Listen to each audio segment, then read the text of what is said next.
right, we're back. What's up, sports? Post Super Bowl, we've got some post Super Bowl reaction. I know it's been a week, but we don't have a lot of time. Post Super Bowl reaction. We've got our top 10 takeaways. Uh, we've got some way too early picks for the next Super Bowl, and we're going to talk about what we're looking forward to outside of football season, and get into the reason that the show is called What's Left Sports. Um, oh, you have anything to add, or do you just want to get straight into it? I think we should just get straight into it here. Mm-hmm. Um, Look, we're gonna do top ten, Super Bowl takeaways. I mean, for both of us, but I'll start it. Um, Look, this is literally exactly what we said was gonna happen as soon as the Seahawks won against LA. I mean, there was just no chance of another ending to the season, to be honest. Um, you know, I thought the Patriots had a really good season, but the way that I thought this was gonna happen, I mean, we knew that the D line was gonna give them a ton of trouble. We knew that they were just probably gonna play some zone the entire game, so it's just gonna make it really tough on Drake May, especially when they're disguising coverages like they do. But I think one of the big things here is, I think one of the big things is that the AFC right now is just, I mean, the AFC is competitive, and the AFC has all the top quarterbacks, but when you get into what is going on with the AFC compared to the AFC,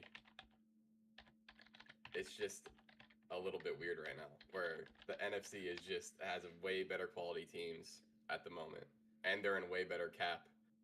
Um, they're in way better like cap situations, so we could be looking at a very long NFC reign for the Super Bowl, in my opinion. I don't know how you feel about that, but that's just like how I'm looking at it.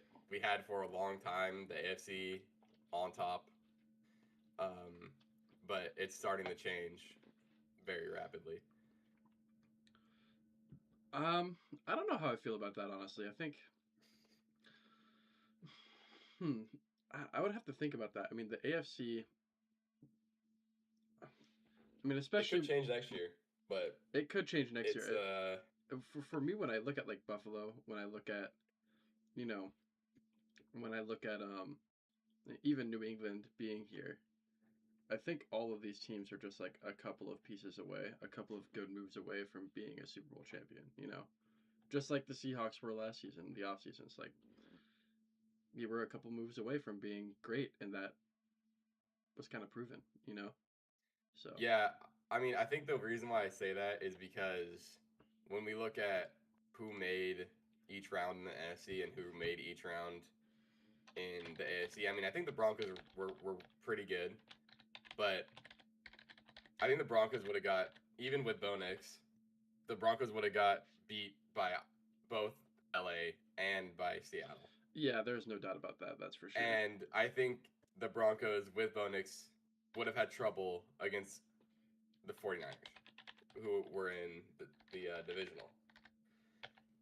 So when you look at that, it's like the top three teams in the NFC, two of them definitely beat the best team in the AFC, which was what was the Broncos at the time, but then Bo Nix got hurt. Right. And I mean, I think the 49ers also would have beat the Patriots in the Super Bowl if they made it all the way there. Like it was bad. It was bad this year. And it reminds me of kind of when I was talking shit back in the day with the NFC when the Eagles went through that gauntlet to get to the Chiefs in 2023. Mm-hmm. Wait, was that or 2022? Right? Yeah, 2022. When they played, three teams that were just horrible. They were just so bad. I mean, they played like the 49ers with Christian McCaffrey at quarterback. Like it was that run. I mean, that's kind of the run that the Patriots went through. I mean, I know they faced good defenses, but I mean, the quarterbacks were just giving it away the entire time, and the Chargers were so bad they couldn't do anything. I mean, it just is what it is at the moment. But let's get back to the point here. I mean, this is exactly what we thought would happen. You guys can run back what we said. I mean, we both said there was no chance. I said that it was going to be a blowout, which it was. We both kind of predicted the score as a blowout. Luckily, the game was a lot more interesting than it just being a blowout like last year with the Chiefs and Eagles. But this one was at least interesting for the first half. Um, it wasn't just bad football being played. Like at least the Seattle's defense was actually like putting some good football on the tape, Whereas last year with the Chiefs were just like actually just taking a shit on the field. My number two was, if you rub back the tape again, I said, Kenneth Walker is gonna have a big game, and I said 150 yards. I think he was right under Yes. total. No, he was actually right over. He was at 150. Yeah, you think he broke it? Yeah, no, he was at like almost 160 yards. So, yeah, that was fucking awesome. Mm-hmm. Finally, I mean, dude, the funniest thing though is that like, us and a lot of other people predicted that Kenneth Walker is gonna have a big year this year for fantasy, because our show is mainly fantasy football, but everybody watching Kenneth Walker just pop off the last dude. Could you imagine if they were doing this all year, bro? Like if they did this all year with Kenneth Walker, like if they gave him that share and actually had designed runs going his way and the line actually blocked for him every play instead of only blocking for Charbonnet, bro, you guys might have been the Dolphins on the fucking, you know, undefeated run. I don't think anybody could have beat you if you guys were running the ball like that all year. And so that's kind of yeah. shit. But it's kind of, I mean, you guys won the Super Bowl, but I was like, bro, I mean, this team looked unbeatable. Like if you have Kenneth Walker on in 100, he ran. I think the 3 games or the 2 games before the Super Bowl, he was going like over 100. Didn't he have over 100 yards in all 3 games? Which is like the first time that's ever happened. All 3 of the playoff games? Yeah. He had 100 yards. He definitely had 100 yards in, I think he had 100 yards in all of them. Hold.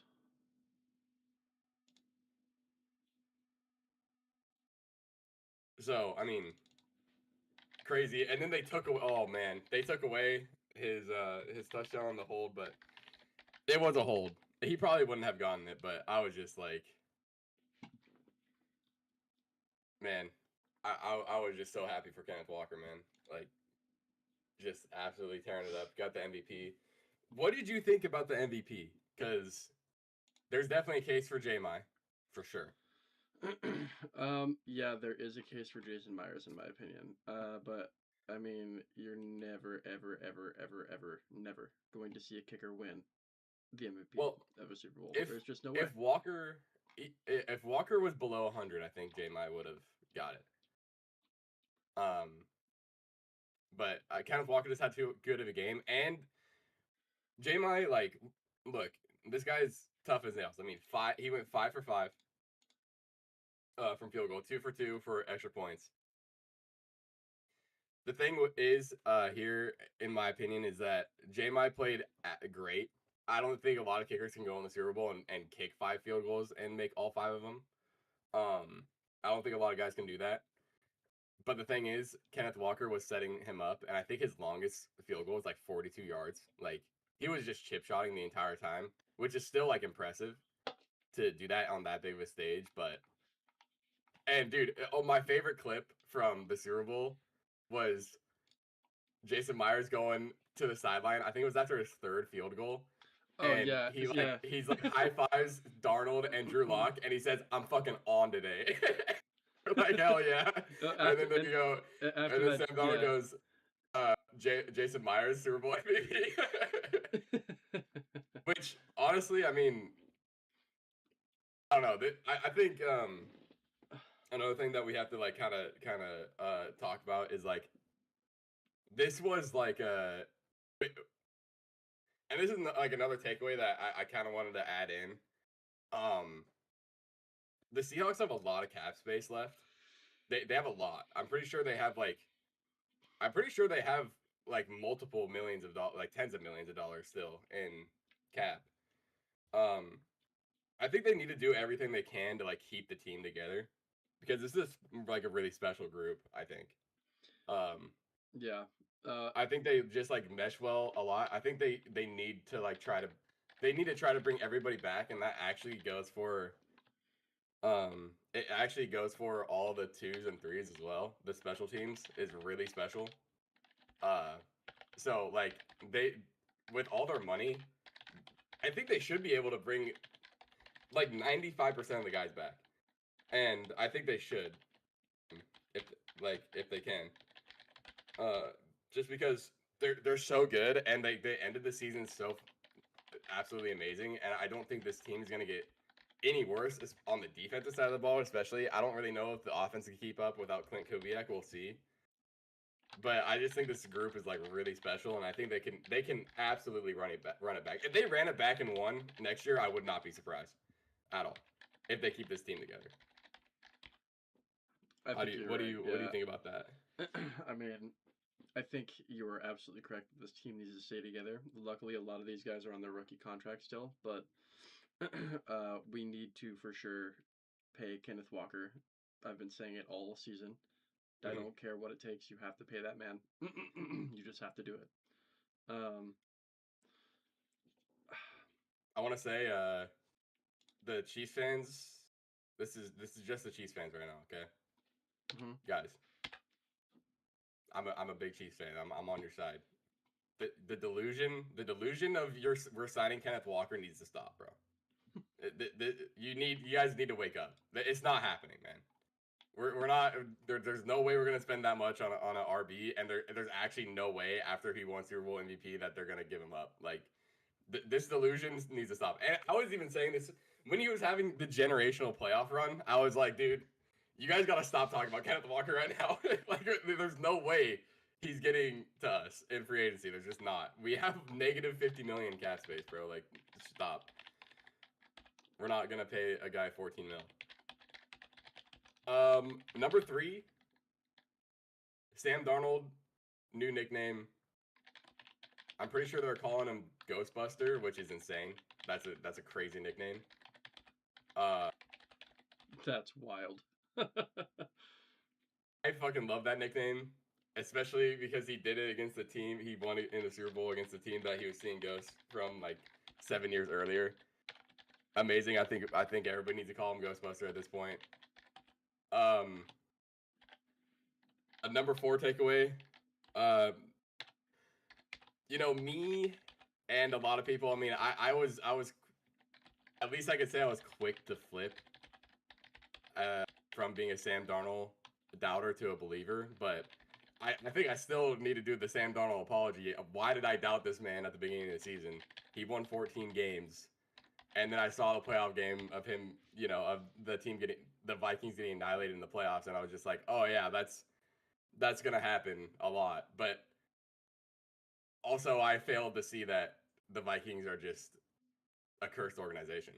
So I don't know why I just blamed that all on Sam Darnold. That's my bad.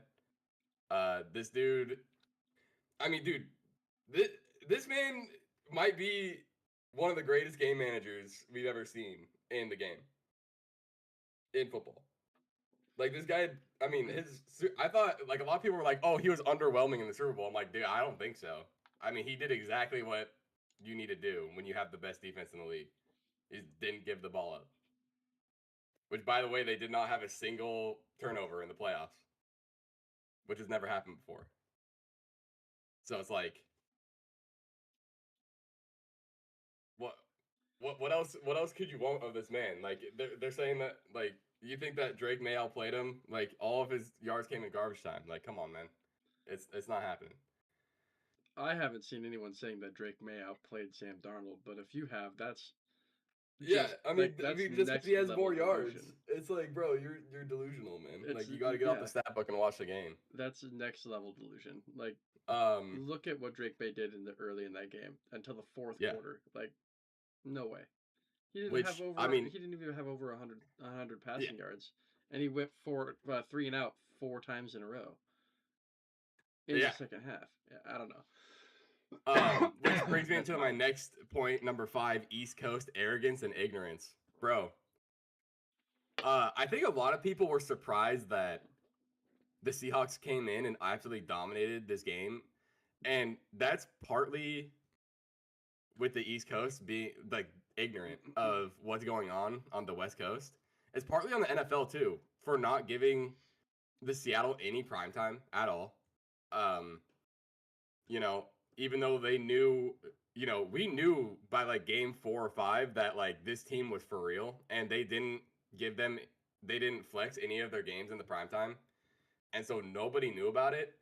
And the people on the East Coast, they genuinely did not even know that the Seahawks were good until like literally week 15. They had no idea like what was going on. And I don't think even a lot of like casual fans even knew that the NFC West was definitely the hardest division in football, and it's been the hardest division in football for a while. It's just very weird. And then we had people on the East Coast. I mean, when the game was starting, before the when all the bets were coming in, right? Let's say that was like on like Thursday and Friday. We had a lot of people on the East Coast start betting on the Pats. I'm just sitting here like, are you serious? Like the odds were going up for the Pats when we were getting closer to the game. Obviously, the Seahawks were still favored, but I mean, we saw a big jump in the numbers getting closer to the game that the Pats were going to win. And I just think that's the East Coast just thinking that they're the shit. It's just like you guys just don't know what is going on. You guys haven't watched a single, Seahawk game other than the LA game, and you guys saw LA put up 27 or like 28 on the Seahawks, and you guys thought that the Seahawks defense isn't good. Like, I mean, I don't know. I just feel like people saw that LA game, the NFC Championship, and they just failed to realize that it was the best defense versus the best offense in the league. Yeah, that's yeah. And even then, it's like you know the offense that you're going up against is top five, probably has two top 10 players on it, and just in the skilled positions, and you're looking at how good the offensive line is as well, except for Bradford, of course. But and then you look at the defense of the Patriots, who is also really good, but you just instantly know like they're not going to stand a chance. Number 6, and this is a short one. Gonzo solidified his top 3. He's top 3 in corners in the league. 100%. Yeah. Um, I for everybody that look, I know the team lost, the Patriots lost, but Gonzo comes out a winner in this Super Bowl. I think I haven't seen a better game from a corner in a long time, to be honest. On that stage, I mean, dude, he had like 4 pass breakups, man, and that one he broke up on Rashid Shaheed. I mean, that ball was perfectly thrown, and that was like one of the most incredible athletic feats I think I've ever seen. Like him sprinting, keeping up with Shaheed, then jumping and diving and getting a hand on that ball and knocking it away. I was like in awe. I couldn't believe that he did that. Especially because that ball was genuinely like perfect from Darnold. I don't think I thought that was pretty much perfect. Like you couldn't have thrown it any better, but I mean, it was also just perfect defense. Like he did exactly what he needed to do. But Even yeah, Gonzo's definitely top 3. even that even that like pass that went to JSN in the end zone Hmm. was also a perfect ball, and Gonzo was just there Yeah. out of nowhere. All right, now we're gonna get into some This is a little bit more intricate stuff. Okay, so number 7, I think people are being too hard on this on the rookie O line. I mean, me and you were talking about this the day of the day of the Super Bowl. They had 2 rookie linemen, and we were talking about just the defensive tackles on Seattle are elite, and it's just like this is going to be very hard to stop. I mean, you're not going to be able to run on them. And then McDaniel just didn't. His game plan was not very good, and and he wasn't adjusting like at all to what was going on, and he had so much interior pressure, and Will Campbell was getting absolutely bull rushed on the side. I think what he should have done is, and this kind of goes into my number 9, but I think what he should have been doing was doing more rollouts to run away from the left side. So if Campbell gets blown up, which what he was the entire game, you actually have some time to throw the ball. And he should have been there should have been a lot more like quick routes on there as well. I don't know how you see it, but that's kind of how I was seeing it. Like there was literally no, I mean, it was just pretty much 3-step drop back the entire game, and then just like make him run when there was no design rollouts at all. I think it was for good reason, because I think they thought that if they were gonna do some kind of naked bootleg or something like that, in a play action scenario, that the Seahawks would just identify it and blitz, Mm, because they were, from what all of the interviews that I've seen, everybody was saying, yeah, we were blitzing randomly, like there was no rhyme or reason. Somebody would say like pretty much a trigger word on the field, and it would trigger somebody on the field to blitz. And I think that was messing with the Patriots a lot. And Ernest Jones was calling a lot of the plays on the field, and that's what I mean. He was saying like we knew the plays before they were about to happen, yeah, as yeah. I we mean, they we did. studied so much film. We knew every single thing they were gonna do, and they straight up did. They just did.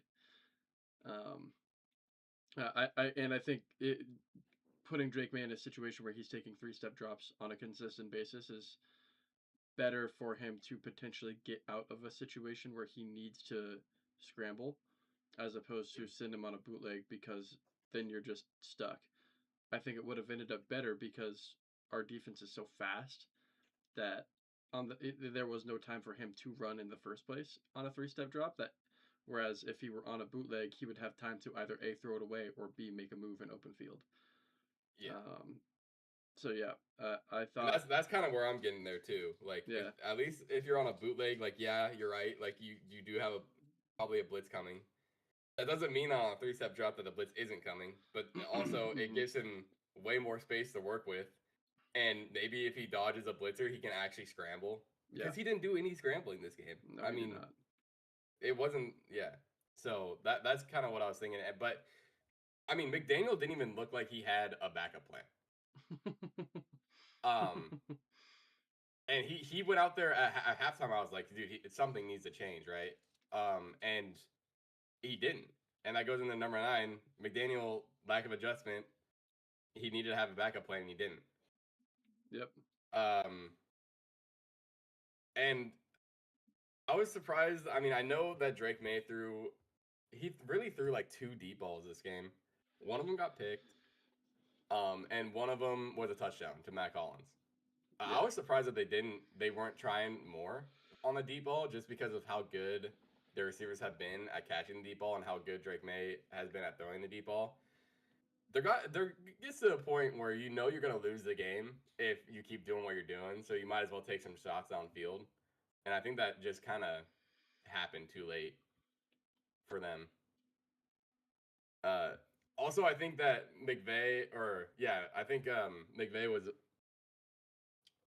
or not McVay. I think Vrabel was a little bit too conservative as well. I mean, they were again. You guys are probably like, I'm all for like being, and I said it the whole year, like kicking the field goal. Obviously, you do that on 4th and 1, but I mean, when you're on the 50, you're down a lot.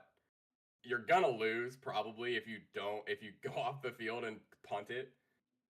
Like I would have just gone for it on some of these 4th and 1s, especially when you're like close to the 50-yard line, because you guys are gonna lose the game if you don't make something happen. Yeah. Um, so and it's also the Super Bowl. Like you can't just keep coming off the field and putting your defense back out there when they're winded, and it's like you got one first down. You give your defense like a couple minutes of break. Like no man, like you have to at least give him something. So I was surprised that they were going for it on a couple of those 4th and 1s there down the stretch. I thought that was a little bit too conservative as well. Um, let's go into my next one. Drake May tape looks really bad, and I think you'll agree with me here. I mean, the missed reads was just really bad. I mean, he would have people wide open on the out route, and his eyes would be looking where he would be looking at the defense, like he would be looking at the linebacker, and like, but no receivers in the area. So I just don't understand like where he's looking at either. Um, and then a lot of what this game came down to is that the first read wasn't open, and then it just led to him holding the ball instead of progressing through his receivers. And that's exactly what our dad said. I mean, he posted it on Facebook. I mean, he predicted that Drake May was going to hold the ball too long and it was going to lead to problems, and it did. Yep. Also, I wanted to bring up the scheme for Seattle's defense. I mean, they were blitzing Witherspoon the entire game, which they didn't do the entire season. So that really threw a wrench in the whole process for Drake May, I think, as well. Like he always had to be looking for Witherspoon to come down, which sucks for him. But and that kind of leads me to number 10. I mean, Mike McDonald has got to be like a defensive genius with the Witherspoon blitzes. It was a nightmare. And also, I mean, Witherspoon might have had a chance at the Super Bowl MVP as well, because a lot of the big plays on defense came from him through getting the sack. The interception that was returned back for a touchdown was created by Witherspoon as well. Also, the way that they played zone D was crazy. Like having that shell coverage for that long. I mean, Drake May could not read the defense before the snap, and then just had no chance of reading the defense when he has to do the 3-step drop, read the coverage, which was disguised, and then within 1 to 2 seconds, he has to make the correct read in his own defense that he has to read after the snap. It's just not gonna. I mean, I don't know. It's just very hard to do that, and I don't think a lot of people understand. They're just like, "Oh, Drake May's like really bad." It's like, dude, it's his second year in the league, and he's facing a crazy defense that is just not giving him anything pre-snap. It's a hard job.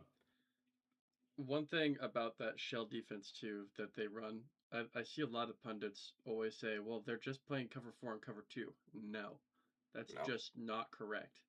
You were literally saying what the quarterback is seeing pre-snap, and then you're not looking at the rest of the play. You're just looking Mm. at what you see pre-snap, and it's like, yeah, you're correct. And then look at what the safety does. Look at what the corner does. Look what the linebacker does. Look what the defensive ends do sometimes. Jesus. Sometimes the defensive ends, they bull rush and they drop back in coverage. You're not going to know what the hell to do with that. I'm sorry. Yeah, you could be any quarterback ever. You're not going to know what to do with that. Yeah, I mean, seriously, it's tough, and that's like why. I mean, this is like really weird that I'm gonna bring this up, but like that's why when we were in high school, that's why we ran the shell defense the entire time. It's Yeah. because the quarterbacks are young and they don't like they know like what they're doing to a certain extent, but like when you're running cover 2, cover 4 shell, it doesn't give the quarterback anything, and so when you're young and you're still learning the game, it's extremely hard to snap. Like the people don't understand how hard this is. Like a shell defense when you're snapping the ball and I mean, dude, sometimes you have to read the defense in half a second and then throw the ball because Yeah. Literally. the rush is coming. Yep. If your line isn't protecting, especially like what was happening at Drake May, that's why that was happening, Yep. and that's why you had a lot of time Drake May's not looking at anything. He's looking at the linebacker, see if he's coming in, or he's looking at the line to see if he's going to get under pressure and he's trying to run. And that's why he's not going through his progressions because everything is so fast and he can't get a pre-snap read. Yeah. Um. Yeah. And the other thing with the young QBs too, sorry, but the one of the things that Tom Brady was bringing up is like the old QB like reading the defense, adjusting on the fly. That's dead, and I think it's gonna have to come back just with the way the league is going with defenses. Like you're never. This is the blueprint for like how you're gonna win the Super Bowl now. Like the defense doing this type of play, and if the quarterback can't adjust and can't audible on the fly to something that he's comfortable with, if he can't read the defense pre-snap, this is gonna happen a lot. Yeah. And that's I one of the agree. reasons why in a cover two, a cover four shell, Stafford was playing super well. He also had good weapons around him, but that's why he was very good because he can do that. He can read and adjust on the fly, whereas Drake May and a lot of the quarterbacks in the league can't do it, and that's why Seahawks are going 14-3 this year. Yep. 100%. All right, let's go top 10 for My you. top 10 takeaways. I mean, going into kind of chipping off of what you had said about the defense and Mike McDonald being a genius and all of the blitzes. I mean, the defense was just insane. You cannot stop a defense like that. And I feel like though the week of the Super Bowl, I was really nervous the whole week because I was like, man, this could really turn into this could really be a situation the last time we played the Patriots in the Super Bowl. And then we started getting closer, and I started seeing more things coming out of training, and I saw all of these interviews happening, and I was like, nope, nope, this team is locked in. They're gonna destroy this team. It's not even gonna be close in my mind. Of course, I can't say that out loud because if I do, I'll get absolutely smitten by the universe. But I think the thing that solidified this win for me wasn't the Witherspoon blitzes, wasn't the interception from Victor Nwosu, wasn't the even the fumble that Leonard Williams caused. It was Riley Mills getting a sack. Not only did he get a sack though, he pushed the offensive lineman for the Patriots so hard he didn't even push him over and pancake him. He included the offensive lineman in the sacking of Drake May. Do you remember that play? Yeah. Like that was one of the most impressive feats I've ever seen a defensive lineman do ever. And I think that's really what solidified this the notion for me that was like, damn, this defense is gonna be it's gonna be it's gonna be something to reckon with for the next couple of years, if not longer. And I mean, you look at what Mike McDonald did with the Ravens defense when he was in Baltimore. That's why the Ravens were so good for so long. And looking at it like, yes, Lamar is a great quarterback. They had great weapons around him, but the reason that they were going to the playoffs was not Lamar, and it was certainly not the rest of that offense. It was because of the defense that they had. Um, so Yeah, they were only giving up at that point. They were only giving up like 17 a game. yeah, yep, exactly. Um, my second takeaway is yeah, you had touched on it quite a bit. Drake May was playing scared, as Yeah. our old coach would say, and he was playing scared, and you could tell. I think if he wasn't getting pressured so much, if he I mean, there's one clip that keeps on circulating that was that it was towards the end of the third quarter. Drake May was running towards the sideline and um, throws the ball away, but gets absolutely hammered at the same time. And Mike Rabel runs over to pick him up, and Mike Rabel goes, "You want to finish? You want to finish?"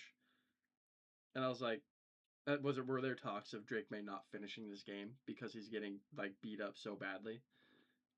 Like I mean, I'm sure he got his shoulder, yeah, he got that painkiller in his shoulder. And I'm sure, by the time he got hit, like the 12th time he got hit, he's probably feeling it. Yeah, I wouldn't be surprised. I mean, just I like mean, he got hit more than their running backs did. yeah. Well, I mean, he was running the ball more than the Ramondre and Yeah, Travion Henderson were. yeah. Um, which is, I mean, no slight to Drake May. I think it's just a compliment to this defense because No, I love yeah, Drake May. The Drake May won me my fantasy championship this year, which I still have yet to get paid for. I need to get paid for that.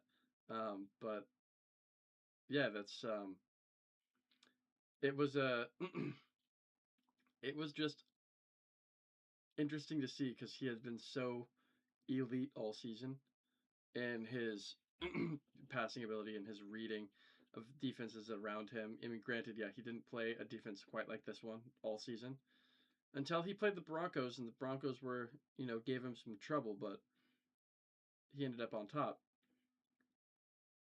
It was interesting to see him kind of crumble a little bit. And I felt bad in a way, but also at the same time, I was like, damn, if it's any time, it's going to be right now, right? Um, my third takeaway is kind of a hot take. I'm not going to lie. Well, it's not, sorry, it's not super hot take. It's just something that I had been talking about a lot. It's that the K9 was fresh for the playoffs. He was fresh for the end of the season because he was so seldom used early in the season. And I think taking those L's that we did while not revealing what our plan was for his run game, for his for the scheme that we had planned around him, I think Zach Charbonnet was now in retrospect thinking and being frustrated during all of these games, seeing Zach be unsuccessful in the middle of the field. I think Zach was more important to this run than anyone really realizes. I mean, yes, he had a lot of touchdowns in the regular season, but what I'm getting at here is that Zach was used as fodder in Kubiak's system so we could hide K9. And that's going to tie into my 10th point, which I'm just going to make as my fourth point here. Um, I don't think we win the Super Bowl if Charbonnet doesn't get injured. I That's think, what I texted Christian as soon as you know Sharp was hurt. I was like, this is a sacrifice that needs to be made. yeah, Like um, I love Zach Charbonnet too, but it's just like we know what needs to be done. I mean, if you run the tape back on this pod, if I can find it, I will. We were saying that Zach has been being used to disguise. They were waiting to unleash K9, and Yeah, they did literally the most important time. And it sucks because I'm worried that because K9 was unleashed so late in the season, he was crucial to getting the Super Bowl victory. He's crucial to getting to the Super Bowl. What he wasn't crucial for was getting that number one overall. Well, actually, no, I lied. Over the course of the season, he wasn't crucial to getting that number one seed, but at the end of the season, he was right. Um, yeah, I think if you run the tape back, we've been saying that they were saving K9 for the later games in the season, saving all of his packages for the later games in the season, and I think that was proven over the course of the past 8 weeks. Of the last 3 weeks of the the race for the number one seed, the race for getting into the playoffs, and then also into the playoffs, into the Super Bowl. So, uh, what can I say? There's no other situation where I'll be like, oh, we were right, I was right, but this one, I will say it. I'm not afraid to say it. Yeah, we were right, and I've seen a lot of people be wrong about this. A lot of people questioning Kenneth Walker's ability yeah, over the course of the season because Zach Charbonnet was so successful in the red zone, albeit um, very certainly. I mean, he was not successful in the middle of the field. We did not see any breakout runs like we did in his rookie season when K9 was injured. The primary example being when we played the Cardinals and Zach Charbonnet rushed for like I think like 170 yards. He had 2 touchdowns and 45 points in fantasy or something crazy. Uh, we didn't see anything like that this season from him, but we did see something like that from Kenneth Walker in literally every single game in the playoffs and yeah. the 2 games before the playoffs started. So, um, my fourth point here, I think it's very prudent to admit when you've beaten a really good team that considering the competition that they have, and if they get a couple of pieces that they need, the Patriots will be back sooner than Buffalo will get to the Super Bowl, in my opinion. The coaching that the Patriots have around them and the weapons they have around them, if Stephon Diggs doesn't go to prison, I think this team is probably going to go to the Super Bowl again in the next 2 years. I don't think it's going to be next year. We'll get to that here in just a minute. I But don't think it's going to be either. I think that they're going to get there quicker than the Bills will. Again. Mm, yeah, I mean, it's tough to say. I don't know. This is a hot take, but I think like Pats being going back to the Super Bowl before Buffalo will get there. I think it's Mm-hmm. pretty as a pretty hot take. Um, Oh, I do too. Yeah, trust me, I do. I I just I believe it. don't, dude. The thing is, like, yeah, I mean, Buffalo's pretty cursed in a lot of ways. Yeah, they can't get a Um, receiver. they can't get a receiver. You know, you could say that the refs are low key like they called a bad game against Mm-hmm. the Broncos. And then I mean, Josh Allen just played so bad in that Broncos game too. Like it was like the combination of the refs being bad and Josh Allen was horrible. Yeah. But I don't know. Yeah, I mean, we'll see what happens with their new uh with their new head coach. I think if McDermott stayed, they would be fine. I think this defense is going to struggle. I mean, because the defense was not really that great for Buffalo, but I mean, dude, they've gone through so many injuries um, at this point, especially on the defense, that it's just like the way that they were playing with that many people hurt was still pretty admirable, but they can't get through a season healthy. Yeah. And that's a big thing. I mean, that's another thing that goes into the Super Bowl winners. I mean, Seahawks were a very healthy team. So were the Patriots, to be fair. But the Seahawks were very healthy the entire season. There was only a few people that went down, but nobody that was like to the point where like everything's gonna crumble down. You know, like when you have Milano getting hurt for Buffalo, I mean that ruins your whole defense. That's your leader on the defense. Yeah. Um, I also think that there's a bigger picture here too, in a sense. Um, the Patriots had this was their first successful season in like 4 years, right? yeah, 5 years. The Seahawks have not had a non-successful season in a like long time. I don't remember the last time they didn't have a winning season, let alone a 500 season, right? yeah. And not only that, but Mike McDonald's first year of coaching was last season, and we still ended up with 10 wins. We were What do you think? Where do we you were think the Pats tied end up? next season. Yeah, because I think they're gonna get like 10 wins, and like they might like squeak in. I think they might too, But but the uh, my only issue with that, their with why I don't think it's going to be next season, I genuinely don't think they make the playoffs next season. Do you want to know why? their schedule is insane. Their schedule is wild, and it's because they play the NFC West. Yeah, Out of conference, they're playing the NFC West. So we're going to see a Seahawks versus Patriots rematch in Seattle, which is they're probably gonna wild. make that the first game because that's what they always fucking do. I mean, they could. They definitely could. Um, yeah, I don't know. Anyway, okay, keep on going here. Uh, NFC, NFC superiority. You said yeah. this already, but this season was proof that the NFC has a better talent tree, has a better, it just has better organizations overall than Mhm. the AFC does. I mean, Yep, I genuinely think that if you put the Buccaneers in the AFC as the 7 seed, they would have done better than the Texans would have. They would have done better than the Steelers would have. no, genuinely. I mean, I already like touched on that a little bit, but I mean, when you're looking at like NFC, I mean, I was talking about just the 49ers.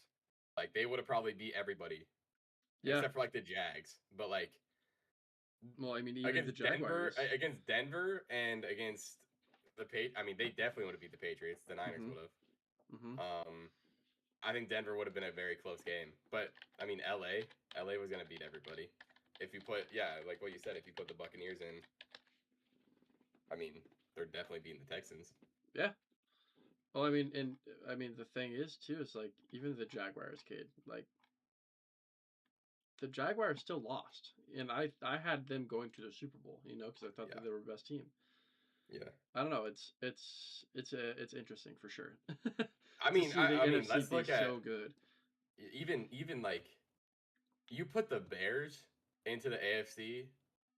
I think they probably beat everybody. Yeah, yeah, you're probably right. I won't say Green Bay, but I think the Bears beat. I think the Bears would have made the AFC Championship if they were in the AFC, Yeah, I think you're right, 100%. which is just like stupid. Yeah, Like the NFC is just they just have a lot. They have a lot of talent. We have the quarterbacks on the AFC side. We do, but that's about it. yeah. Moving on. And wait, Oh, can we stick on this for a second, real quick? Because I've seen some talk around this, but the NFC being superior, they have been for the past. I would say 2 years, even though the Chiefs won in it doesn't 20. matter who won the Super Bowl. It matters what the competition looks like in Yeah, the yeah, actual I conference. know, but I would say for the past 2 years, this year and last, that the NFC has been above. But even in 2023. But do you think the new blueprint is a game manager quarterback with the best defense? Because this 100%. year in the playoffs, it was Yep. just it was every top defense pretty much Yep. made the playoffs. Yep. Yeah, you have that. That is 100% the answer. And Yeah, I don't think it matters if your quarterback is a game manager or not. I think that you just need to have the best defense in the league to win the Super Bowl.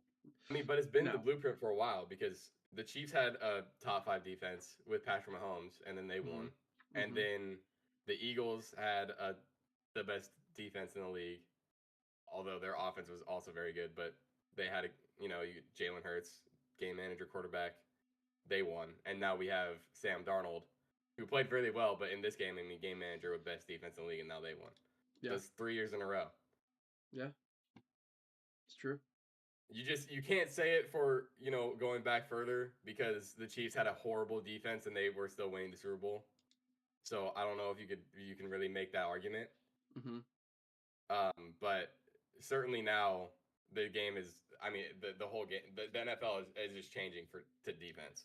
It's I just changing. Yeah, I think you're right about that. It is definitely changing, and I don't know why it ever went away. I don't know if it was the talent that was coming in from the drafts. I don't know if it was the coaching that just sometimes you get I think it was the coaching. sometimes you get a tree of coaches that come down and they have an idea and they have their outlook on what it should look like and they're wrong. And now we've gone to a point where the idea is kind of gone and we're getting I to this we're I think getting it was the to a new coaching. I think this is genuinely a new wave of defense Yeah, coming into the league, and I think it's going to not only make the NFL tougher, I think it's going to make every single level tougher. if I if think back. Oh, keep going. I was going to say if you look at like weaker conferences in the NCAA and in FBS, even FCS, if you have teams running this style of defense that a college quarterback can't read what's happening, that team is going to be elite. It's going Mm. to win all of its games, regardless of who they have on offense, because the defense is going to be so successful. Yeah, I mean, I think when we think about you know, I think defense was still, a main piece when we're talking about when we go back to like 2016. Yeah. And then things started to change. But the defense, they were still the defensive scheme has been the same since like the 2010s. And then you started getting quarterbacks that were coming in the league like Allen and Mahomes, and then now like with Caleb Williams, where it's just like and even Stafford was like this, but he didn't really take off until he got to the Rams, where they're making like no look passes, 25 yards downfield. They're throwing 50-yard bombs off their back foot, and it's like I think the coaching it took a while for the defensive coaching to shift into we need to just protect downfield like Mm-hmm. way more because these guys it doesn't matter how much pressure we get on them because they'll just run away off their back foot and throw 50 yards downfield and that's always going to be a catch. Yeah. So I think it just took a while for the defense to like kind of shift into this new coverage system, this new like deep coverage system. But I think now that they've kind of figured it out. I mean, you've seen we went from in 2019 and 2020 we had the craziest year of quarterbacks ever. I mean, every quarterback in the league was throwing for 5K, bro. Yeah.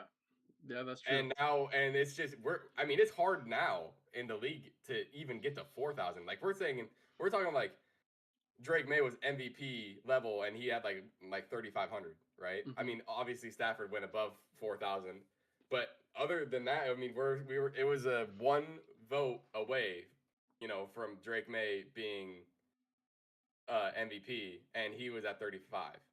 And like just 5 years ago, we had that would have been like laughable to be like, well, we have like five guys that have almost 5,000 yards. Like, Yeah, and you want that's Drake true. May to be MVP. You know what I mean? Like, it's Right. just the way that it's just crazy how much has changed in just a couple years.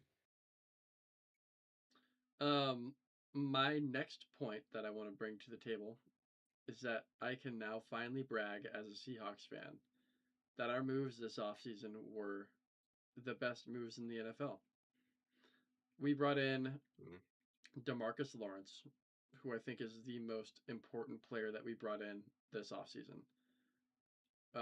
We brought in Cooper Cup. We brought in Sam Darnold. We brought in Rashid Shaheed, which I know that wasn't an offseason move, but that was crazy that we got that move in the first place. Uh, we brought in Gray Zabel. We brought in Riley Mills. We drafted Gray Zabel, I should have said. We drafted Nick Minwari. We drafted Tyrese Knight. And for those of you saying, who the hell is Tyrese Knight? Do you remember the game against the Cardinals where Ernest Jones was hurt and Tyrese Knight came in, middle linebacker, and made the exact same play 2 drives in a row where he strip sacked Jacoby Brissett and Demarcus Lawrence ran the ball back for 2 touchdowns. That's who I'm talking about. That dude's elite.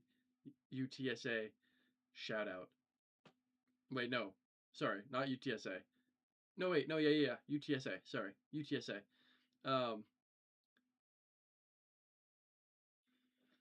but I don't even know what to say. We just had Yeah. crazy moves this offseason that we took a lot of chances. John Schneider especially took a lot of chances, but they had an identity that they wanted to be, and they actively became that identity that they were identifying that they needed to be to win a Super Bowl. And I think as soon as they got into OTAs with all of these players that they had, they said, "Man, I don't think we're really missing anything." And sorry, I mean, I even missed one. Torrey Horton.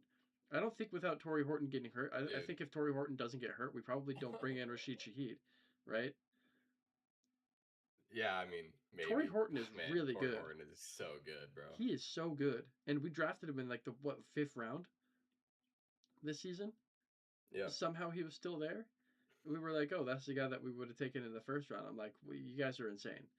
And nope, not insane. You watch that game against the Commanders that we did in the airport? Crazy.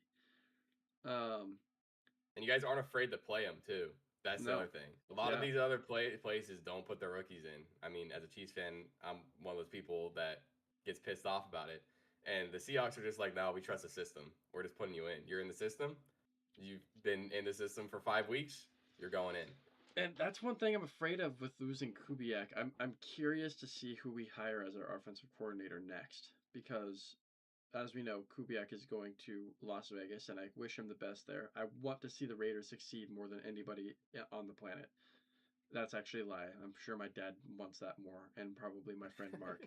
But you know what I'm saying. Like I really want to see the Raiders succeed, and I also want to see the Seahawks pick up where we left off last season.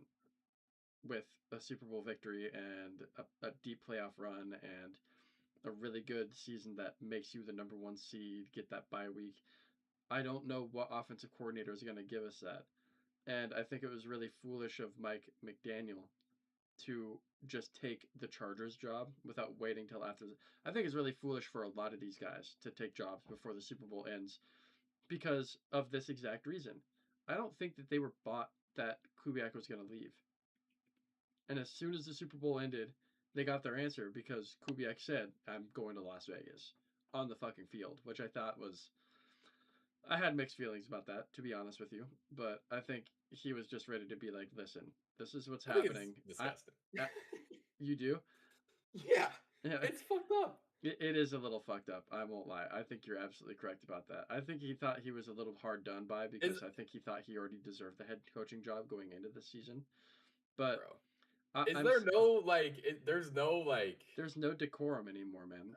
I mean, it's not even like decorum. It's just like, can we just enjoy the fucking moment, bro? Like, Oh good yeah, lord, I know. good. Like, man, you're supposed to like. You just fucking went through a gauntlet season, right? Yeah, The Seahawks that was one of the hardest schedules ever, yep, and then one of the hardest playoff runs ever for a one seed, and then they win the Super Bowl, and he's out there like immediately being like, "All right, peace out." Like, are you fucking kidding me, bro? yeah. I know it's ridiculous. Um, Regardless Yeah, of that that, pissed me though, off. I really do. I'm very curious to see who we hire as our next offensive coordinator.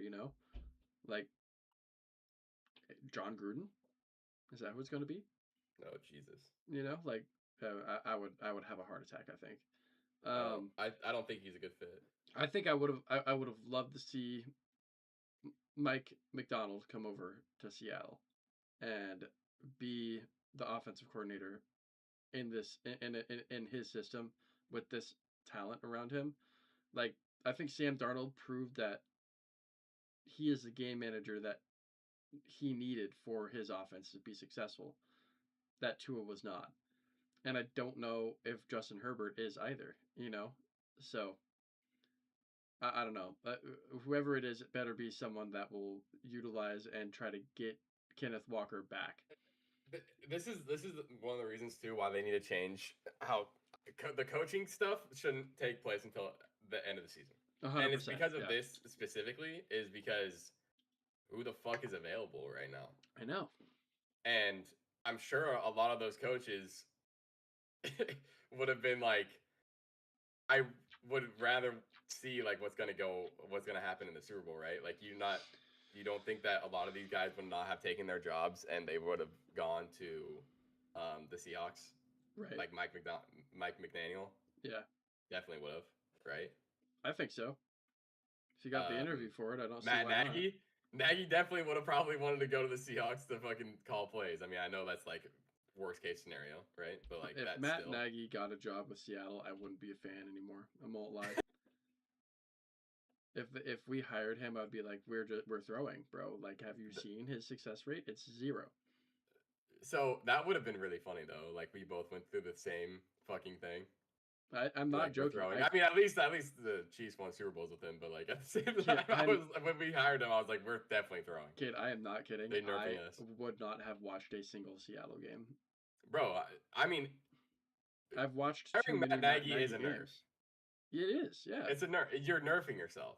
Like for that's what you're sure. doing. Yeah, You're the 100%. patch. You're patching yourself out of the game. Yeah, it's awful. Uh, but yeah, I mean, I think they just need to change it to you can't hire until after the Super Bowl. And the other thing too is that like it gives you more news.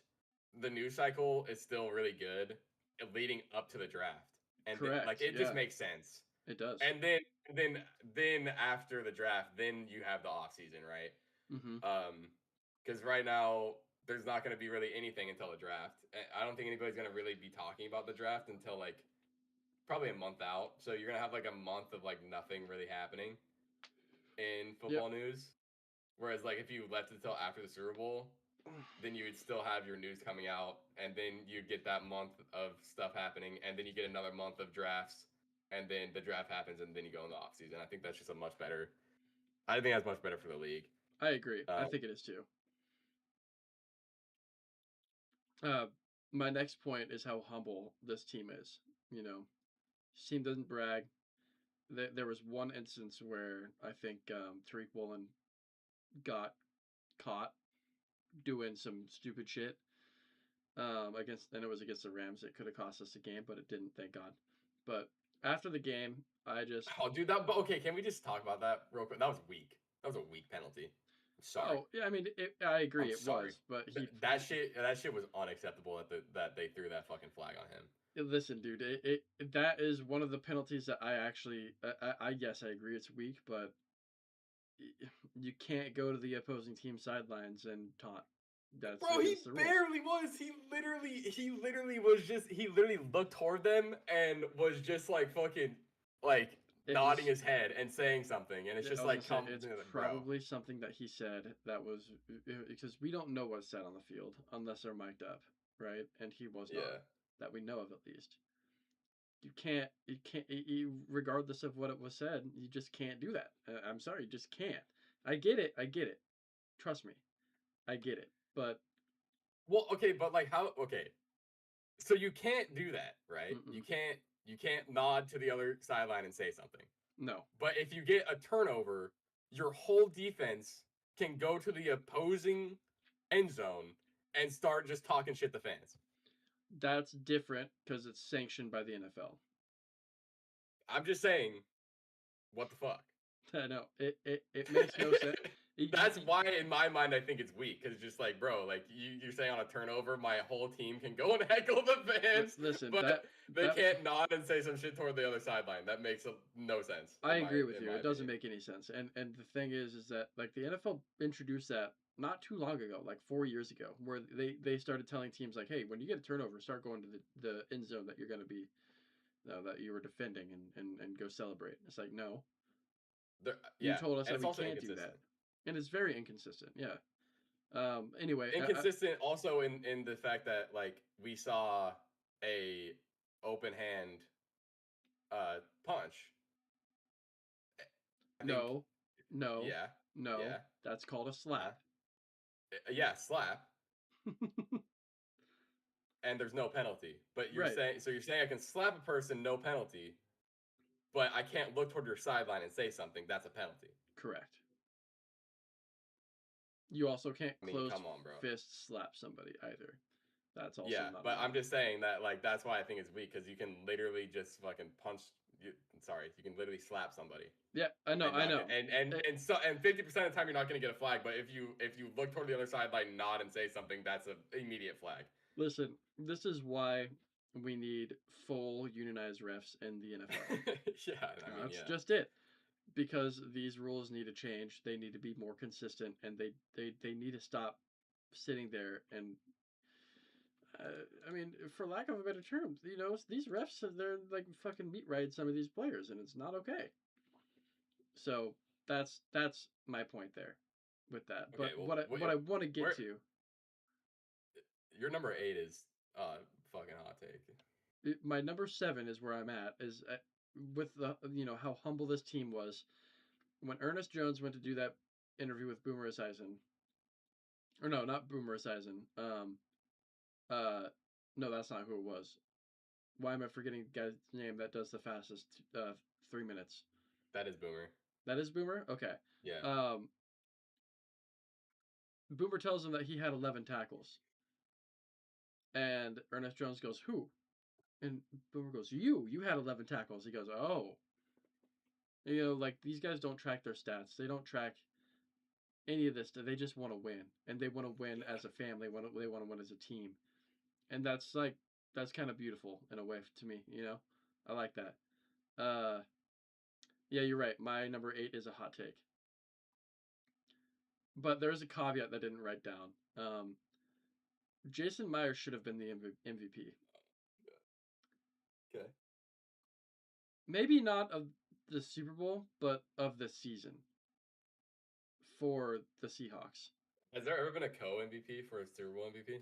No, I don't Because think so. I would have accepted a co MVP for, but Kenneth Walker deserved it in my opinion. But I think Kenneth Walker deserved it too. I mean, you rarely see a running back rush over 100 yards, let alone 150, in a Super Bowl.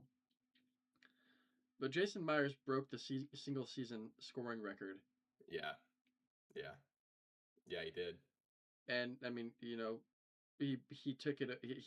The running a running back had it before, Ladainian Tomlinson, and he broke it, which is why I'm sitting here and I'm like, man, give him at least like some kind of accreditation for that, other than breaking the single season point record. Give him like the single season MVP record for non quarterback, maybe, or something like that. Make a new award for him. Do the equivalent that FIFA did for Trump for the FIFA World Peace Prize, like I do. best True. True. best kicking points prize. I'm just saying, he needs some kind of accreditation because the fact that he's not getting any is ridiculous. And Um, what's your take on the special teams blueprint? Because you had definitely the best kicker in the league this year, but I mean the punter was crazy, and he pinned the Patriots within their own five twice. Listen, I think dude, twice, nah, and then he pinned him within 10 3 times. kid. Michael Dixon has been the best punter in the NFL for like 4 years. Like, I know, but they're also the most paid kicker and punter in the league. and they deserve it. Yeah, like, do you think that? Yeah, I mean, keep on going.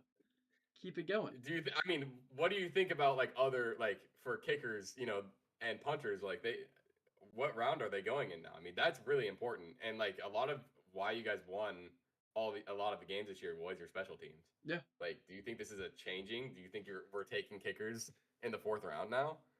I mean, I don't think we drafted Jason Myers, and I also don't think we drafted Michael Dixon.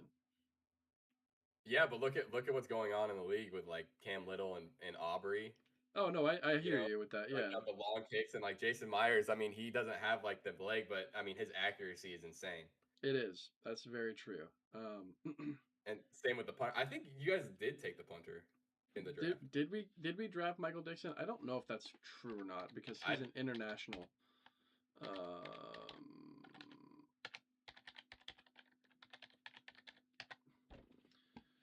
Yeah, he was selected yeah, 149th. 149th, and he was a he was a Texas University of Texas Longhorn. That makes sense. 149th 2017. is what?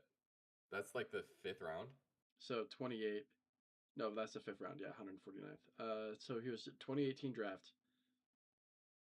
First team All Pro honors as a rookie in 2018.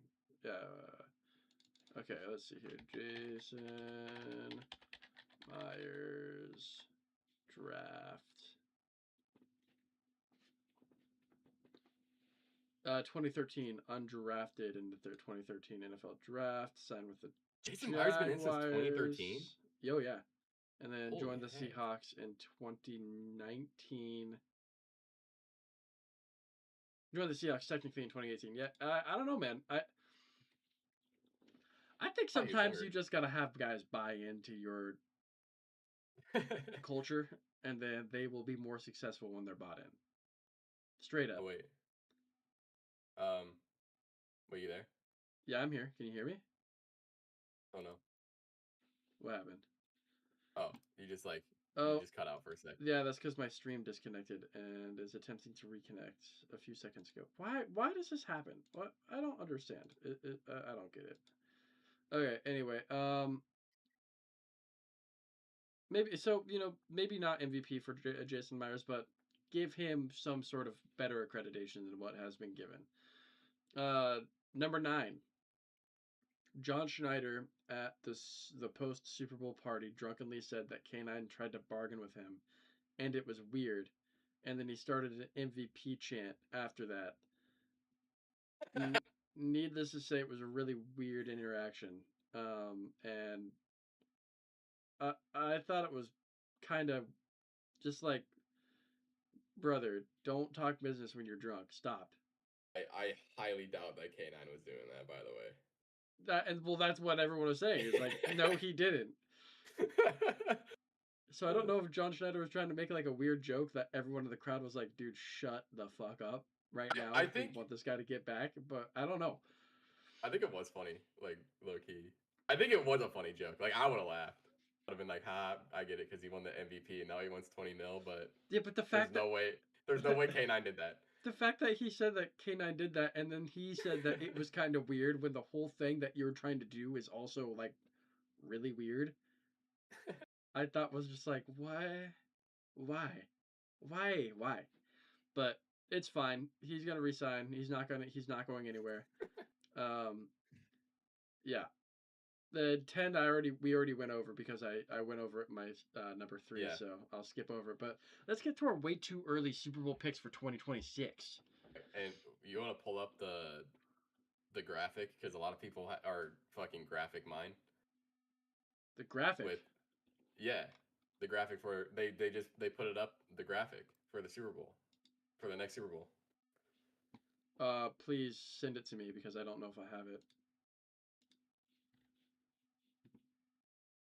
You know how people like they look at the logo and they're like, okay, the script is now this.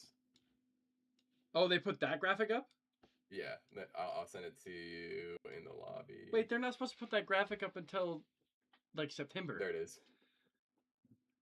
What? Oh wait, that's actually a really bad picture. Bro, that's AI. No, it's not. Yeah, wait, that's 100% AI. No, it was posted. It was posted by the NFL, bro. I don't know what to tell you. This. No. Yes. No. I'm. That's impossible. It was put up by the NFL, bro. All right, here, give me a second here. Let's see here. All right, switch over to. All right, this is a Super Bowl graphic, and I mean, what is this telling us? Orange and blue with water. So a lot of people were saying just because of this, they were like Bengals. So No, people were saying Bengals Jaguars. I was like, the water is like this looks like the Dolphins to me. that looks If like the anything. Dolphins to me too. But no, there's no But way. there's no way that There's the no way Dolphins that the make it, Dolphins are bro. going. They would have to script the shit out of this. Yeah, I was low key gonna season. say. I was low key gonna say the Jaguars were gonna make it, but that I think that's my favorite in the AFC right now is the Jaguars, especially. I mean, they've got Yeah. to re-sign Travis Etienne. Um, and then probably the Broncos, if you're looking at it, right? No, dude, don't say that. No, well, the Broncos and the Jaguars can't play each other in the Super Bowl, so that's impossible. Yeah. But Maybe I hate the fucking Broncos, man. Don't say the Broncos, bro. there's I do not want nobody them. in the NFC that's orange though.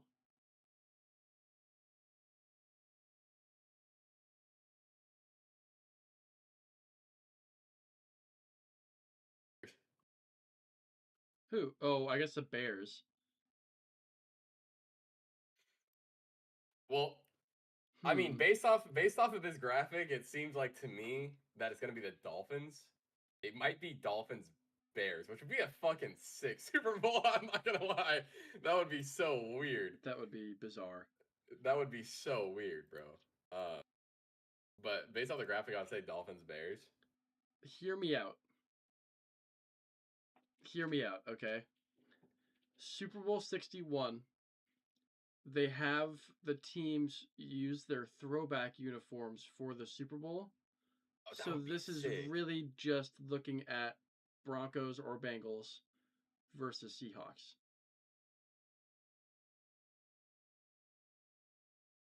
Okay. Okay.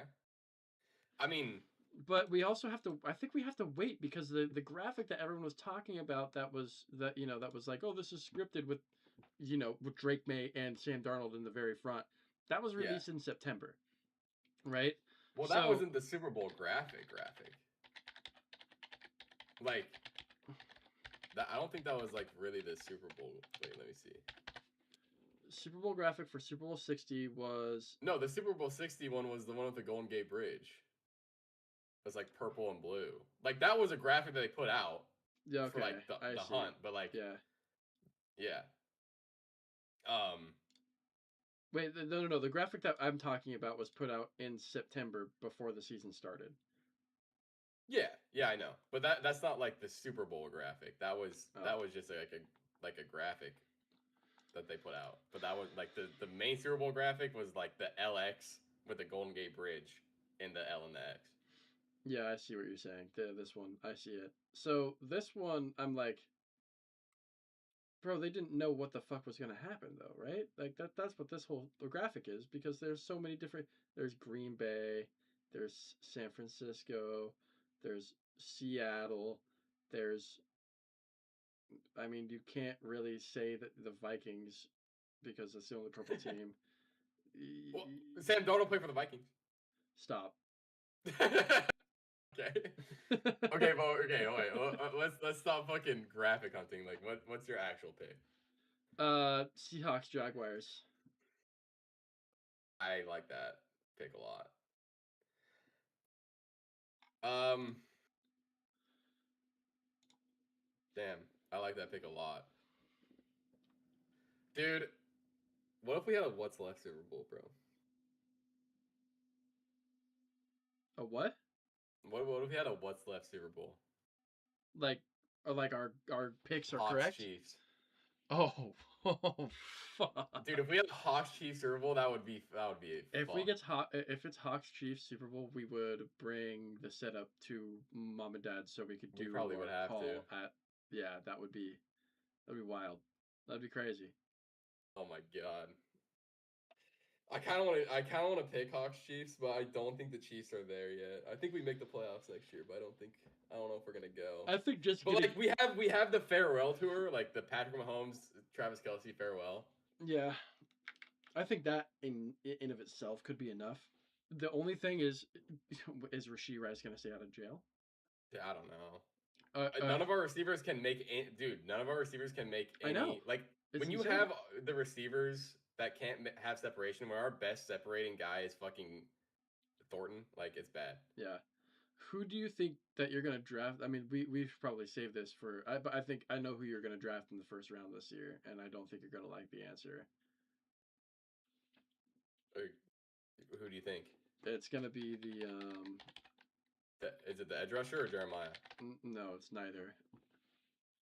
Oh, you think we're gonna pick tackle? Because that Nope. would be bad. I don't think you're gonna pick tackle either.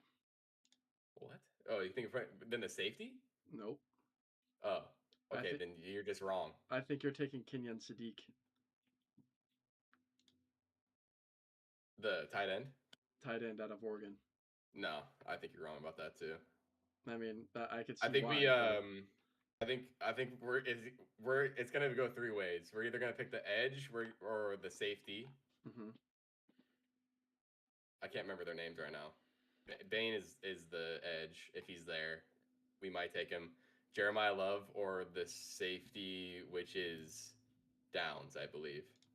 Okay. Um, because we haven't had a really amazing safety since Honey Badger. And before Honey Badger it was Barry. Mhm. And then we were always good. We always had like a pretty good defense until, you know, uh, Mahomes came in. But yeah, we haven't had like a really good safety since Eric Berry and Honey Badger, and then we need an edge rusher just because we haven't been able to win on the edge. Right. And then we also need a running back really bad. But if I hope we either go with an edge or with Jeremiah Love. I think if we go offensive line, I think we're just gonna not make the playoffs. Like I don't think we really need to worry like too much of there. We just really need to get either a running back or an edge rusher. Yeah, that's fair. I can see that honestly. I'm just saying, like, I If could we pick also see Sadiq, I mean see that would Sadiq. be it wouldn't be bad, but I don't think it would be good because dude, I don't know what we're gonna do in free agency at running back. Like our best bet would be like Brees Hall, but we should have already made that trade earlier, so I don't think we'd come back to it. You know what I mean? That's not your. I mean, either so Brees Hall is a free agent, which I think is a really good pickup if you could get We him. only been talking about Brees Hall and Kenneth Walker. That's it. No, I don't think that's. I think you gotta you gotta try to go get fuck Jesus Christ. Oh my God. Where's Travis he playing right Etienne. now? Oh yeah, I mean maybe, but there's no way they're not gonna re-sign him, bro. Yeah, I would have to agree with you, but if they don't, I would immediately just be like, "What do you want? Let's do it. Get here." So like my Super Bowl pick is like kind of torn. Like I kind of want to pick the Ravens. Mm-hmm. Oh, that's the other thing I was gonna say, Isaiah. Like we're probably gonna, if we don't get a tight end and they don't re-sign Likely, we're probably gonna take Likely in Oh, free okay. agency. Yeah, that makes sense. If we can even like if we can even make the cap space though, like that's another thing that's really rough. Yeah. Anyway, I think Seahawks Chiefs is good. I don't think I'm gonna go with that just because our cap space is so bad. Like we're 32nd in the league on cap space, negative 50 million. It's really rough. That's really bad. That's really bad. So yeah, I know, but we knew it was gonna happen. Like we won 3 Super Bowls. Like it is what it is. Yeah. So I'm gonna pick the Seahawks. I can't go against the Seahawks right now. They're too good, especially if they keep everybody. So I'll probably go Seahawks, and I really like Seahawks and Jags to be honest with you, but I'm not gonna do that. I think Seahawks and Broncos is boring. It's just another rematch for the Seahawks. I kind of want to go Seahawks. I can't pick Ravens because their new coach is not gonna get it done. Texans. No, absolutely not. Dude, I don't know. The AFC is so fucking weird. It could be the Chiefs just because the AFC is so bad.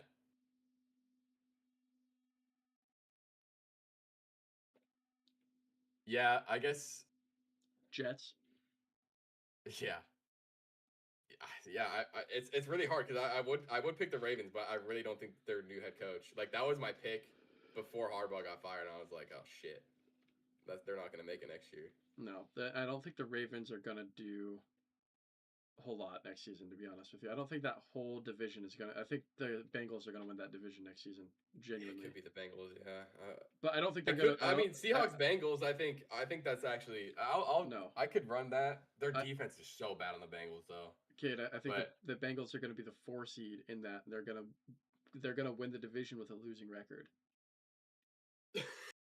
you think so? Yeah, I do. I don't think they're. Do you think they're gonna have another losing Bro, that division is record? garbage. That division is like an actual dumpster fire, and it has been for like 5 years. It's crazy. Yeah, I mean, dude, it's really bad. I'll go. No, I'm just gonna go Seahawks Bills at the moment. It might change, but at the moment, I'm gonna go Seahawks and Bills, and we're just gonna yeah, call okay, it there. sounds good. Yeah, I think the Jaguars are the best call in my opinion. Yeah, But I know that's kind of what I want to say too, but yeah, I'll mix it up. it's fair. Who else in the Jaguars division? We got Again, it's not good. the Titans, the Texans, And and the Colts, the right? The Colts. The Colts could make it.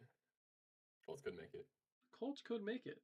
I mean, the reason that they didn't make A the little bit playoffs of this dark season is blue in because that logo. they lost Daniel Jones. And now it's like, is it Daniel Jones's turn to prove that he's the game manager that everyone wants? Could be the Colts. Could be the Colts. Could be the Colts. Could be could. We haven't seen the Colts in the And Super and Bowl. they do have the defense too. Mm-hmm. Sauce Gardner's going to be coming back, so Yep. it could We happen. haven't seen the The only Colts in thing the is that Super they Bowl gave up everything. since they did. They gave up literally every single They thing. gave up everything for the season, Um, which I thought was the correct play, but it was just unfortunate what happened. Yeah, I mean it really It was correct. Like you Agreed. just Yeah. Sauce got hurt and Daniel Jones got hurt, so then it's just over. Like it is what it is. And that's what I'm saying. It's like They made the right plays. It could be Daniel Jones's turn to prove that he is the game manager, like Sam Darnold, to back up this defense that they've got. Yeah. I wouldn't be surprised. I think if it's not the Jaguars, it could be the Colts. And I think both the Colts and the Jaguars will make the playoffs next season, and one of them will go to the Super Bowl, either from the wild card or from the number 2 seed. Because the number 1 seed is going to be the Broncos again, and they're going to lose something, and it's going to be awful, and all Broncos fans are going to be hurt for the rest of their life again. We have 30 minutes. Do you want to go into MLS, or Honestly, should we talk about? Should we connect the Bad Bunny shit? Connect the Bad Bunny shit? What do you mean? Go more into political stuff with what was going on with the Bad Bunny bro. halftime show I think I, versus the fucking TPUSA fucking botted viewed I show. think if people can't see that, then there's no hope for them to be like a productive member of society. To be That's honest with true. you, like That's true. I don't think we really need it. I think people have covered that enough. You know, I Yeah. think we should go because you said you wanted to learn what to look forward to in MLS this season, right? And I think you should come up and you should go to a Timbers game with me this season because I would be down you've for that. never gone to a Timbers game and I've gone to a Timbers game. you have. Yeah, I You've went never. to a Timbers game with you, but it was preseason, Oh well, yeah. and it was still lit. You've never gone to a Timbers game. Yeah, Then. I've never been to a serious Timbers game. I would Yeah. say. Um. I guess where do you want me to start? Well, I mean, if we're following Timbers, like you should probably just give me the rundown on what's going on with the Timbers. All right. That's a really unfortunate thing that I've got to do this, but I'm gonna do it. So let's see here. We're gonna go boom. We're gonna go like this. All right. So what you got to know about the Timbers right now, right? Am I supposed to be looking at something right now? You should honestly go to. I'm just gonna share my screen with you here. All right. So we're gonna start with this, okay?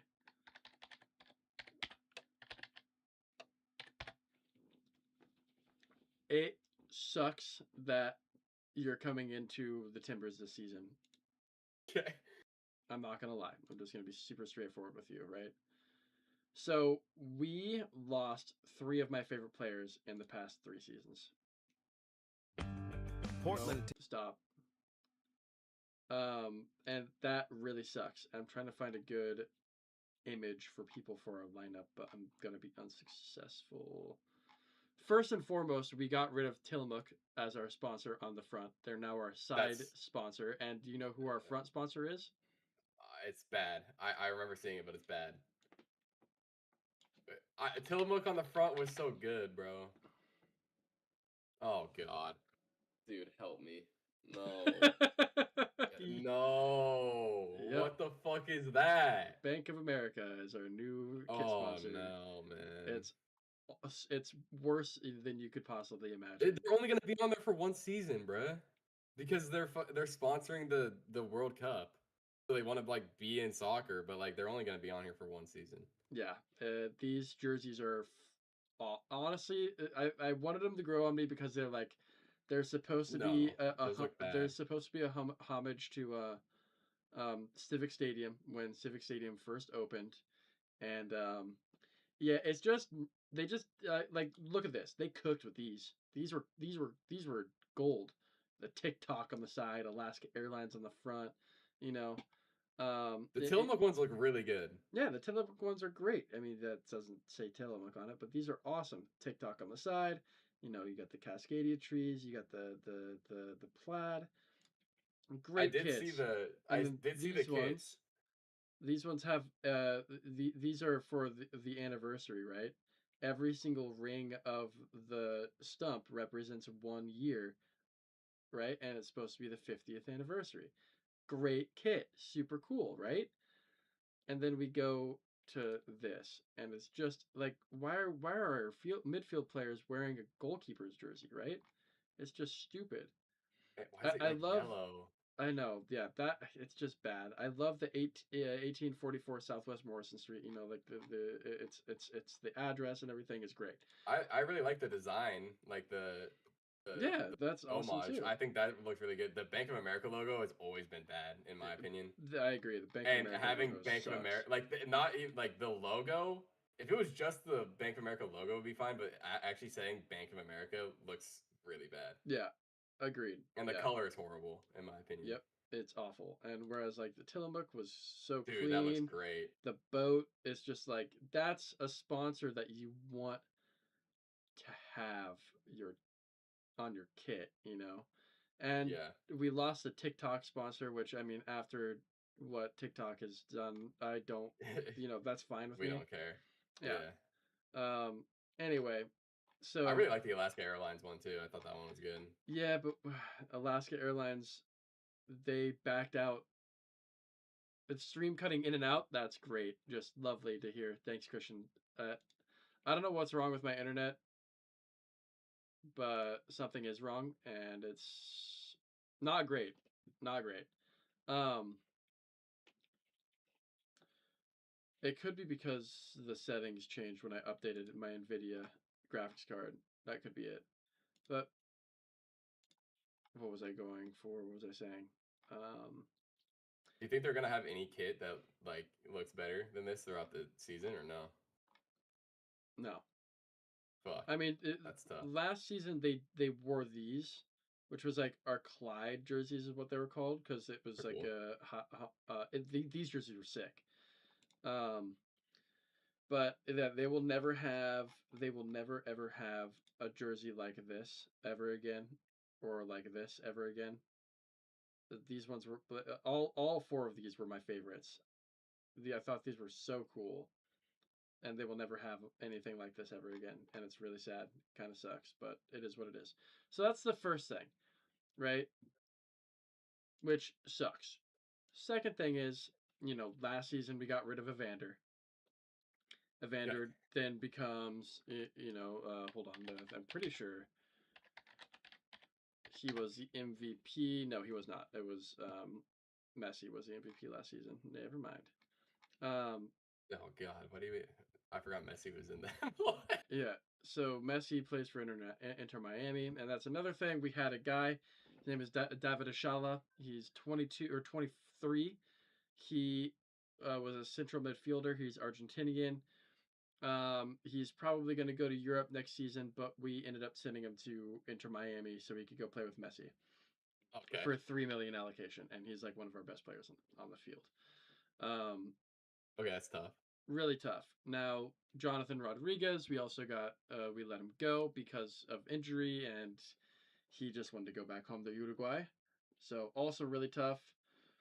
And then we have let's see here. We did get some new transfers in, right? So um, we got this guy named Christopher Velde, who is, I mean, just look at him, right? You look at him and you're like, this guy's a badass. First preseason game of the season, gets a yellow card. And then 2 minutes later, gets a red card. So sick. He is he's Norwegian. He was playing for a team in Greece called what is this team? Olympiakos, I'm pretty sure. Yeah, Olympiakos, and he is actually pretty decent. He's pretty good. I'm excited to see him play for this team for a full season. We also last season got a guy named Da Costa, and well, his first name is David. He's really young. He's really talented, and he's also really good. The only thing is, I don't think we saw everything we could have from him last season because he came in from RC Lens, which is a French team, right? And he went from playing in the French Ligue from August up until April, comes in April, and then plays from April to November when his season should have stopped in May. So he literally played for a year straight, and I think he was just burnt out. He didn't have any breaks or anything. Um, so I'm excited to see him with a full offseason under his belt, what he does, because he was actually really good. The other player that we brought in this past season, his name is Finn Sermon. Okay. This guy, New Zealand, he's a Kiwi. He's a center back. He's young.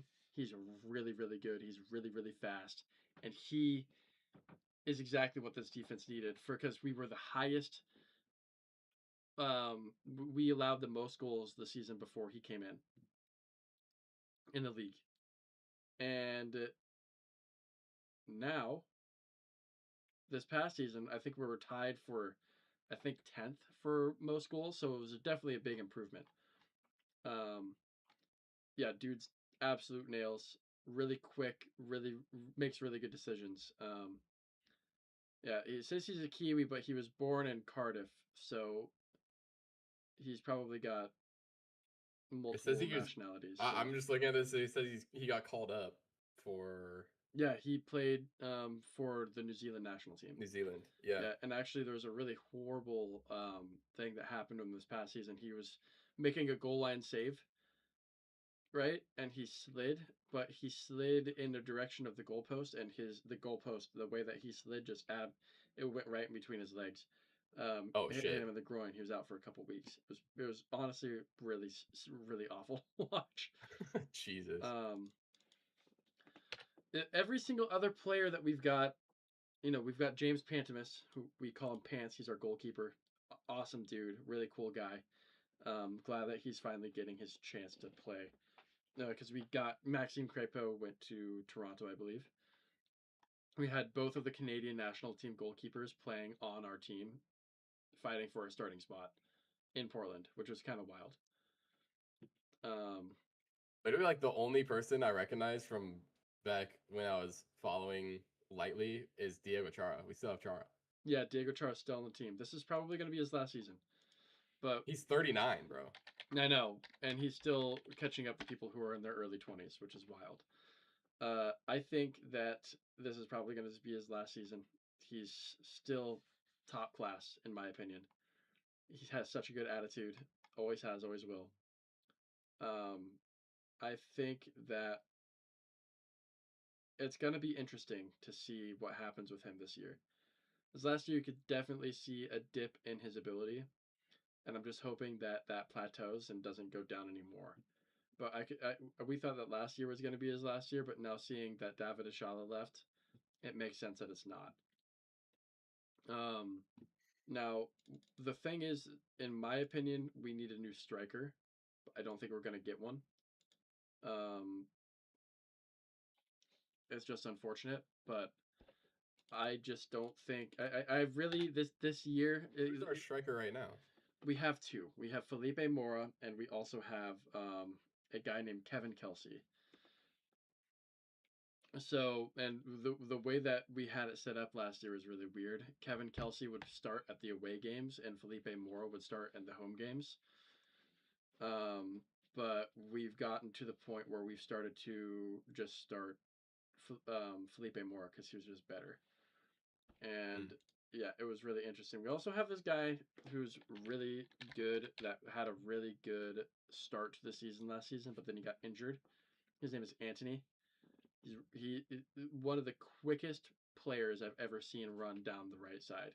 I mean, just amazing, amazing player. Like, watch this.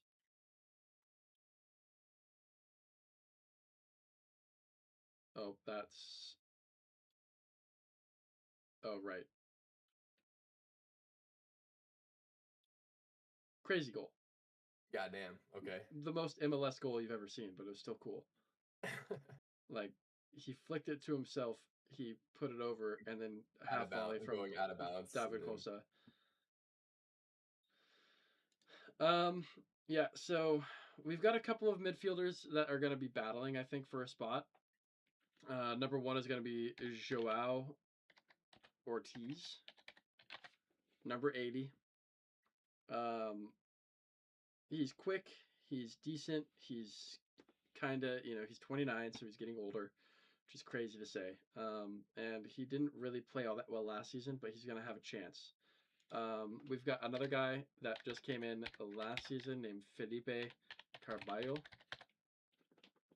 Felipe Carballo, he's also 29, but he's got, how do I put it? He's got more behind him. Oh, wait, no, he's gone. Hold on a second. Did we get rid of him? No, he doesn't have a club right now. Never mind. Well, I mean, I didn't read that he was gone off the team, but he did tear his ACL last season. So in the very first game, very first game that he played with us last season, he tore his ACL. We got him, played first game, tore his ACL. Couldn't believe it. Unbelievable. We're just gonna And he was go. a midfielder. So Yeah. who's your starting midfielders right now? Is Chara coming off the bench or is he the Well, starter? he was coming off the bench last season, but I think he's probably gonna be a starter now And because then we your don't other have another one. midfielder is Bassett, Cole Bassett. No, I wouldn't say so. Oh, okay. Well, it just Honestly, says he's a midfielder on the depth. yeah, I wouldn't say that he's going to be. Yeah, it's so weird because last season we had so many midfielders, right? And now looking at our team, we have two. We have Joao Ortiz and Diego Chara. That's really it. Um, Shit, that's crazy. yeah, it's not great. We have, I mean, How many people can you cut like on in? How many people do you bring to a game? Like you have 22 on the roster, but does everybody come in the game? You know what I mean? Like is everybody on oh the no, bench no. at least? So 11 start on the field, right? So Yeah. it's same Yeah. thing as No, football. you got that. Yeah.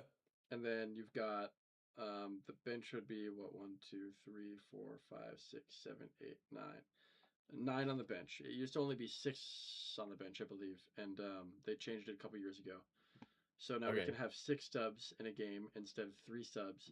But the substitutes cannot just come in willy nilly. They have to be during what's called a substitute period. Right. Right.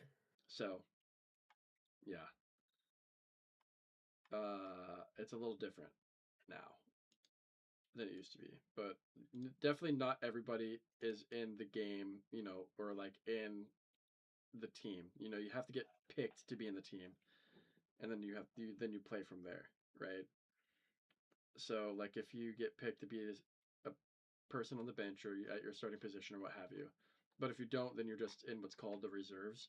And that if you're in the reserves, you can't get in the game. You might still be on the field, but you're Yeah. never gonna actually play in the game. If that makes sense. Right. Yeah. Um, we also made two interesting moves. We got a couple of interesting moves, I should say. Um, we did get a new player. His name is Alex Bonateg. He's also from New Zealand, or no, sorry, he's from Australia. Um, he's 23. I mean, the kid looks really good. All of his film looks really good. I'm really curious to see how he does. Um, and he's going to be a center back as well, I believe. Well, he's like 6'2", so he's going to be a good player to watch for. Jimmer Forey, one of the most aggressive backs we've ever had, like fullbacks. Same with Ian Smith and Juan Mosquera. I'm excited to see all them play. I wouldn't be surprised if we saw Juan Mosquera, maybe because he's really technical in his passing and in his touch. Don't be surprised if you see him in some like central midfield looks because of that, because Okay. we've got so many new fullbacks this season. I wouldn't be surprised if they try to switch his position up, especially considering he's so young. Um, and we also got Cole Bassett from the Colorado Rapids. He's all right. He never really was like super standout, but he's like a fan favorite in Colorado. So his form dipped in the past couple of years, but I'm excited to see what he can do. He's a central attacking midfielder. We also picked up a guy named Brandon Bai from the New England Revolution. He is also a right back.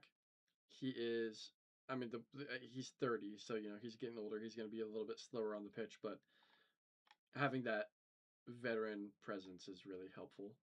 Um, yeah, you'll learn all the names of the players and everything. I will definitely be streaming the games this season for sure, and I'm excited to see what our team does. However, I don't think we're going to be good. That makes sense. I really don't. If Kevin Kelsey can take a step forward in his form this season, then maybe, but I doubt it.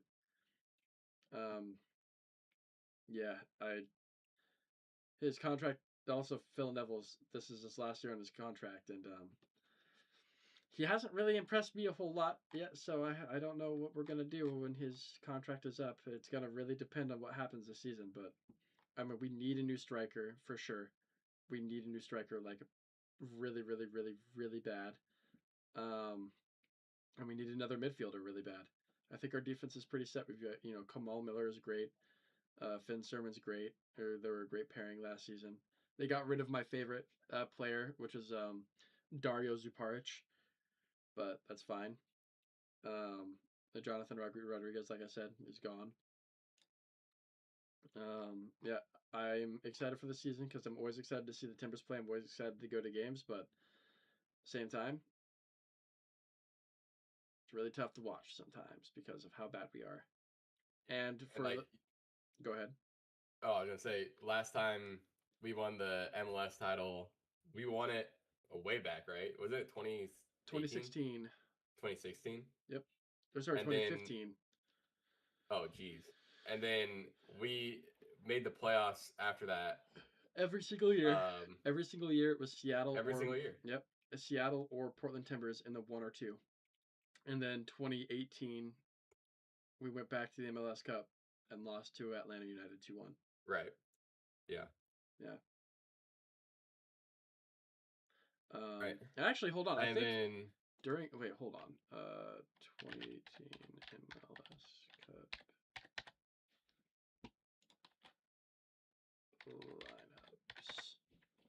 I'm curious who was our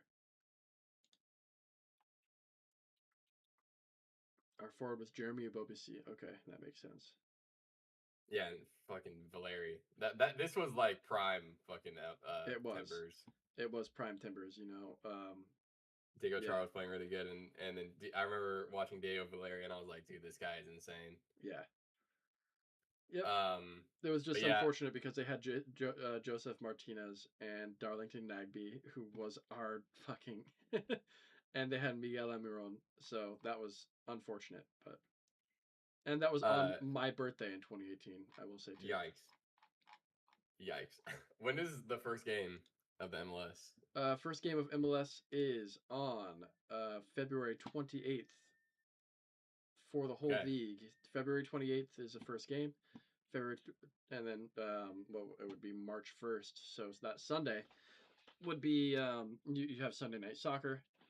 I don't know who plays that game, but we play at Dick's Sporting Good Park in Colorado against the Colorado Rapids on December 28th. Sorry, not December 28th, February 28th. February 28th. Okay. That's I think 1:30 p.m. if I'm not Do you mistaken. know where, like, what, where's the MLS, like, for, like, streaming and stuff? Because I actually have no idea.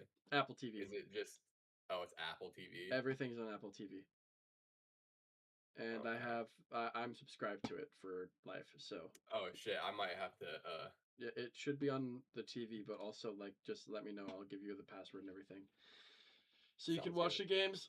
I need to watch Timbers games. Yeah. And they're much faster than NFL games, so that's good. And you don't get ads during the middle of the game. Yeah, that's awesome. Good. All right. So I don't think we got anything else for today. I think that's it. Yeah. Next time we talk, next week we'll be talking. I'll probably give my analysis of what I think my predictions for the MLS is going to be this season, and then from there, I think we're going to talk politics for the first time in a long time. Yeah. So I look forward to that. That's gonna be fun. Yeah, and then as news from NFL comes out, we'll cover it. Yes, exactly. But it's probably going to be a pretty quiet month. Yep. Other than the Seahawks hiring an OC, which will probably happen within the next week or two. Probably, you would imagine, right? But you never know. Yeah. Sometimes you do know, but sometimes you don't know. All right. Yeah. Anyway, that's gonna do it for us. I'm gonna be online here in another couple of hours after I get some food. I'm gonna open some Yu-Gi-Oh packs and I'm gonna play some Elden Ring on stream. So that's my plan. I don't know what your plan is, but nothing much for today. Do you have to work? No, I don't work today, but I got some stuff I gotta do today. So okay, hell yeah. Well, if you want to play Dark Souls, just let me know. Okay. If you will. Anyway, everybody, thank you for coming through to the stream, and we'll see you in the next one.